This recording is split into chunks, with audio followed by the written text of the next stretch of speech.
Welcome back everyone to the Burning Bush.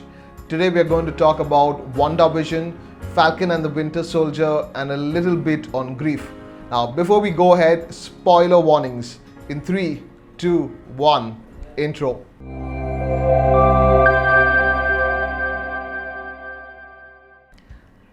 I am in Uttan doing my regency, and because of this unfortunate lockdown and the rise in COVID cases, I did get a little time to binge watch Falcon and the Winter Soldier. And as I watched these 3 episodes, I came to episode number 5, and something that happened in episode number 5 is actually what prompted this video. Now, before I get to that, a little bit on the Marvel Cinematic Universe. I think it's so beautiful and so excellently made because what Marvel does is take real life problems, take superheroes and intertwine these two together. Take the Falcon and the Winter Soldier.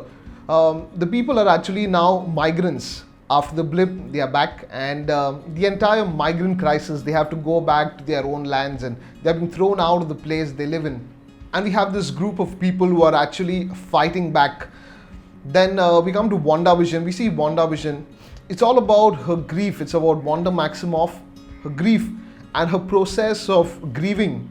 She's the most tragic figure in all the Marvel Cinematic Universe. She loses her parents to a bomb that goes off.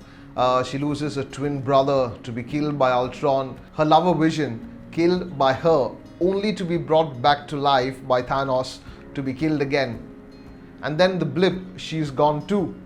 And when she returns after the blip, she ends the war. They end the war. And she goes to Sword to pick up the body of her loved one. And what happens? What does she see? Vision's body ripped apart and desecrated in a science lab. Even the simple privilege of performing the final rites for someone she loves is not being given to her. And as she walks back, she feels Vision. She says, okay, he's not in here. And as she walks back to a piece of land that Vision and she possibly brought together and said, okay, this is the land where we will live out the rest of our days together. And as she's walking to that place, in fact, she reaches the house and grief actually overwhelms her.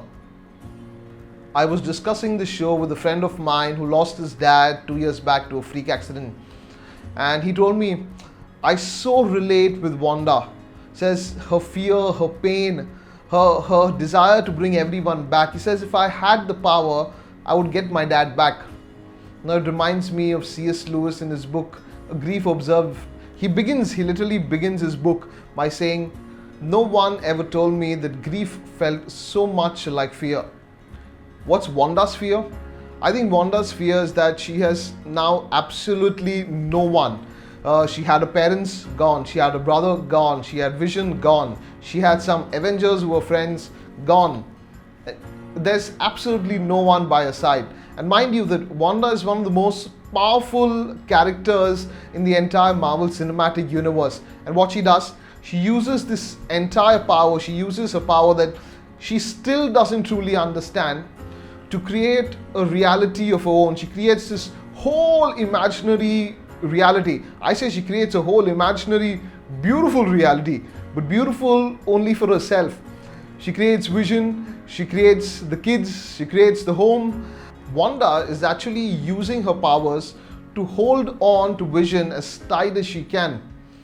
Now, Wanda is actually running away from the problem of grief. She's lost one person after another. She's not had the time to grieve. And what does she do? She takes one loss after another, one pain after another, and sweeps it under the carpet. And in an attempt to run away even this time, she's created this whole new imaginary reality. And she doesn't want to face the truth anymore. Every time there is something that is reminding her that this reality is not the true reality, she runs away. Remember the SWORD agent who sneaks through and comes in, and she sees the SWORD agent. What does she do? She reverses time. Vision asks her, Wanda, what's happening? What does she do? She reverses time. The twins are crying, and Wanda and Vision are having a difficult time parenting. So what does Wanda do? She fast forwards time. Okay, take any difficult situation that comes by in her life in the imaginary reality, And this is what she does. Either skips time, either fast forwards time, or she rewinds time. When she was a young child, she watched sitcoms. And she was watching sitcoms when there was a war going on outside the window. She found the sitcom life very comforting. And what does she do? She makes this imaginary reality, a total sitcom reality, an escape to her true reality. And this is what can happen when a person is grieving. It's very easy, or it's very comforting sometimes, to escape from reality and to, in a sense, build your own reality. Even WandaVision, the intros in the WandaVision series are so fascinating. Every intro is actually telling you a story. Intro number 7 becomes all about Wanda. Now, in a sense, she knows, by the time episode number 7 is come, she knows that she's created this whole imaginary reality. She knows that she has created trouble for so many people. In fact, there's this point where, what's her name?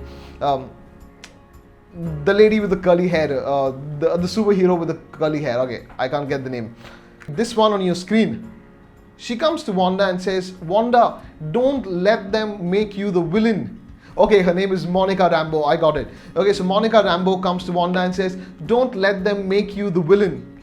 And Wanda replies by saying, maybe I am the villain. So she's come to a point where she knows that what she is doing is actually causing trouble, is actually causing pain to others. But she is now at this point where she doesn't care. No, it's all about herself. And the intro in episode 7 is so beautiful. It's all about Wanda. It's about, I love Wanda. Okay, we are sorry, Wanda. The roads are named after Wanda. I think the cake is named after Wanda. There's Wanda on the plate. There's Wanda here. There's Wanda there. It's all Wanda, Wanda, Wanda everywhere. And she ends it by, created by Wanda Maximoff. Now, because she thinks the sitcom reality, the sitcom life is an ideal reality, she makes this the ideal reality for everyone else as well, without caring about the pain that they're going through, without caring about what they feel and what they think. She thinks it's the ideal reality for me and has to be the ideal reality for you. And that is what grief can do. It can put me in the center, like I don't care about anybody else. The biggest villain of this show is not any other witch or sword. The biggest villain of this show is actually grief itself. Even you go to Falcon and the Winter Soldier, this new Captain America.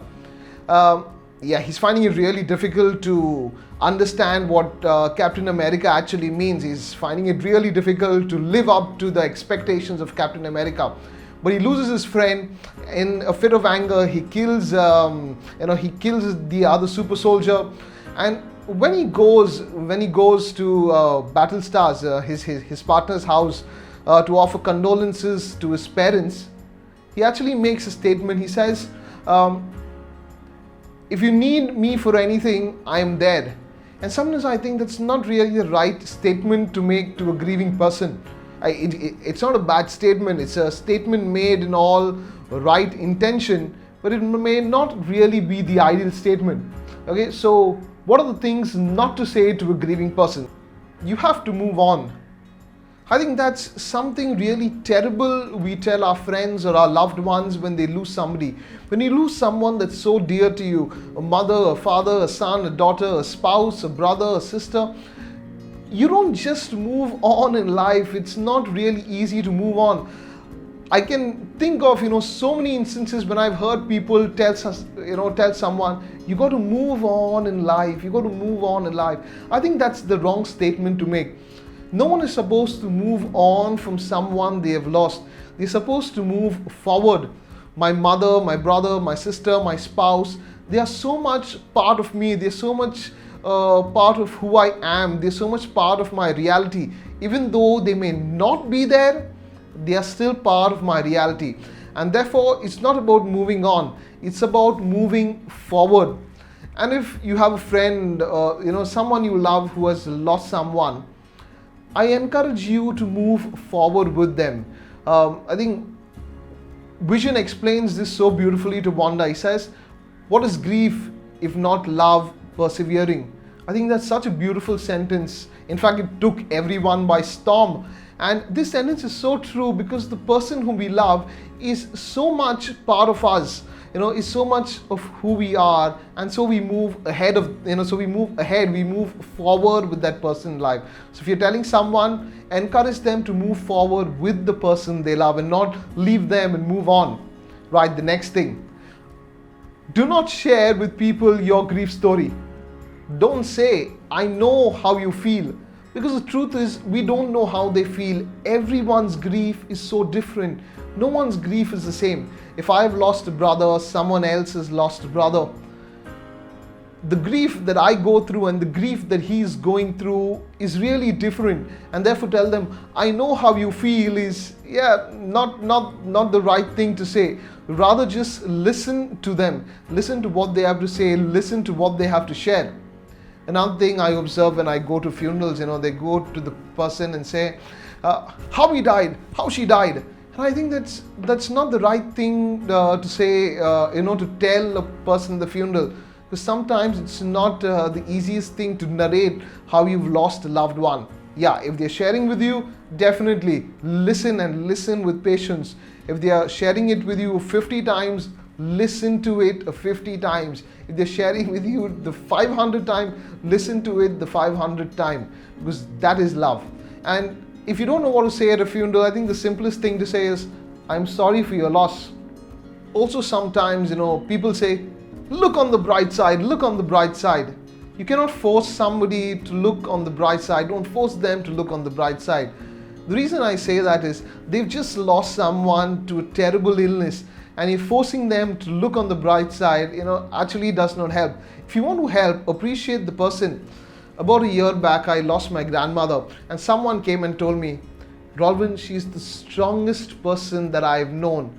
And that was so nice to hear at that difficult time. So if you can find ways, appreciate the person, or else keep it simple. I'm sorry for your loss. Now, don't tell the grieving person how to feel. It's not our place to tell them how to feel.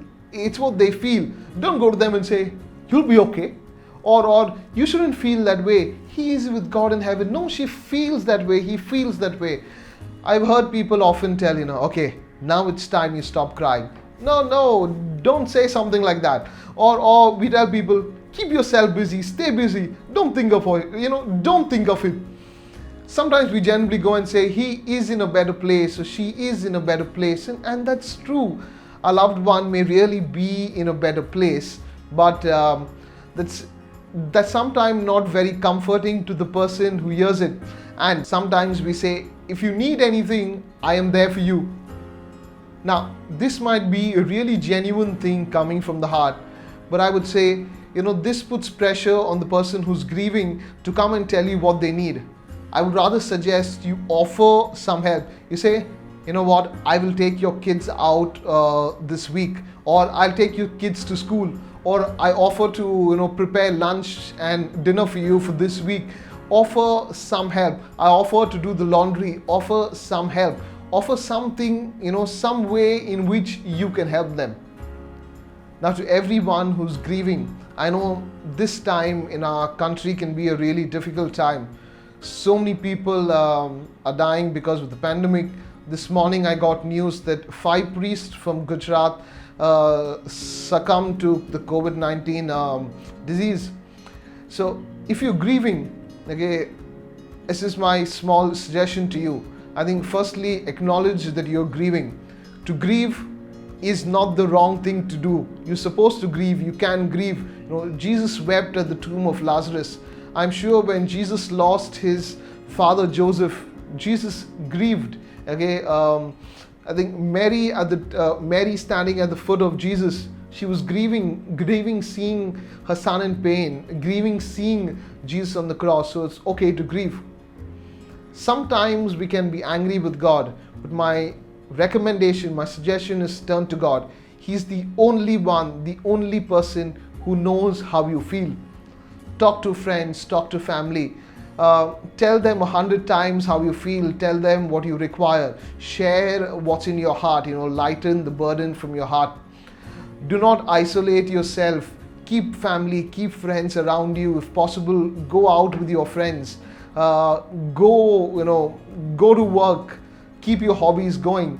Try, even in the difficult situation, try and keep these things going. Very importantly, look after your physical health. It's very possible, it's very likely sometimes we lose someone who's dear to us, and sometimes the desire to live can fade away. But I say, look after your physical health. And if you need help, ask for it.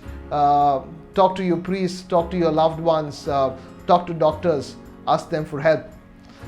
Finally, to all those who know someone who's grieving, pray for them, pray hard for them, be with them, and pray for the entire country in this difficult situation. It's a really, really challenging situation. Every day I hear that someone saying, I lost my father, I lost my mother, I lost my son, I lost my child. Pray for them, take care of yourselves. Do not take the pandemic lightly. Do not take this virus lightly. People who take this virus lightly have then, to really fight the virus internally. So take care of yourselves and God bless. If you've enjoyed this video, do not forget to share it with your friends. Press that like button and write some nice comments in the comment section below. Until we see you again, take care and God bless.